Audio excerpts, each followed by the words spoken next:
Welcome everyone, my name is Zach, and in this video I'm going to explain 4 reasons that you should not buy a used Tesla Model 3 and why you might be better off just buying a new one. I debated buying a used Model 3 when I bought mine back in 2019, but ultimately the reasons I'm about to talk about are why I chose to just buy a new one. And if you're like me, you don't really like buying new cars because they're just going to depreciate significantly over the first few years. I love buying cars that are 2 to 3 years old that have lost 30 to 40% of their initial value. But unfortunately, I don't think this strategy really works that well when it comes to the Model 3, at least for now. So let's get into it and I'll explain why. First up on the list, I would avoid a used Tesla Model 3 due to the early production year quality issues. Tesla obviously had issues getting the Model 3 production up and running in 2017, and it took them a while to start working out the kinks. And I'd argue that they're still working through the kinks in these processes because even some new Model 3s have issues. But with that said, they have made a lot of improvements since they began back in 2017. Tesla approaches manufacturing very differently than most car companies and will make improvements at any time based on when they discover the issue, not necessarily waiting until the next model year or refresh to break those in.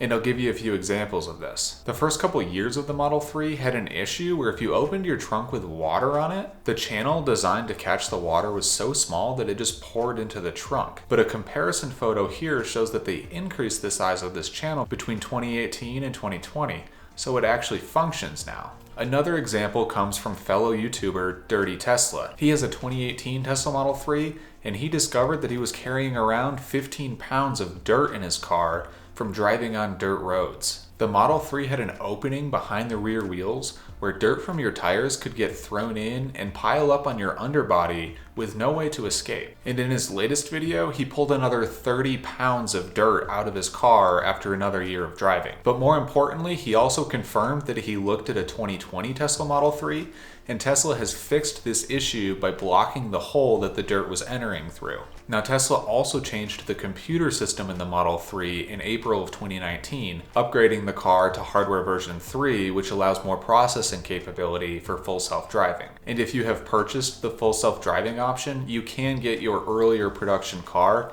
upgraded to hardware version 3. But that's a day in the shop you have to account for, and a lot of owners have reported that Tesla's been pretty flaky with these appointments, often rescheduling them months down the road. And maybe these improvements don't seem like a big deal to you, which is fair because they might not really be applicable to you. But I imagine there are a lot of these types of improvements in the car now compared to where it was in 2017, and a lot of them we may not even know about. Sandy Munro runs a well-known company that tears down cars to determine how they were built and provide feedback to the manufacturers on things that they can improve. And he had a laundry list of things to say about how the Model 3 was built when they first tore that down. But then when they tore down an early production Model Y, they noticed that a lot of their suggested changes for the Model 3 had been implemented on the Model Y. And this leads me to believe that Tesla added these updates into the Model 3 as well. The Model 3 may look the same as it did back in 2017 when the first cars were delivered, but it has undergone a lot of changes behind the scenes since then. Alright, so the second item on this list is that the price of the used Model 3s isn't actually that much lower. Cars generally lose about 20% of their initial value after the first year,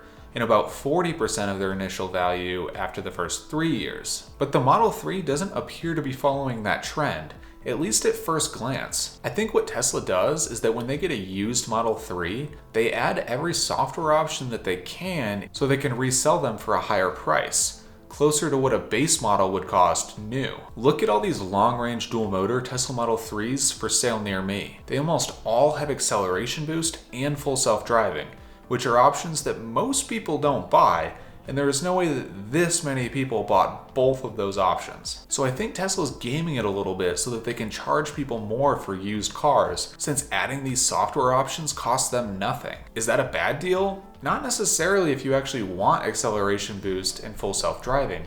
I mean, that's $10,000 worth of options. So why doesn't Tesla offer any 1 to 2 year old versions of this car for about $40,000?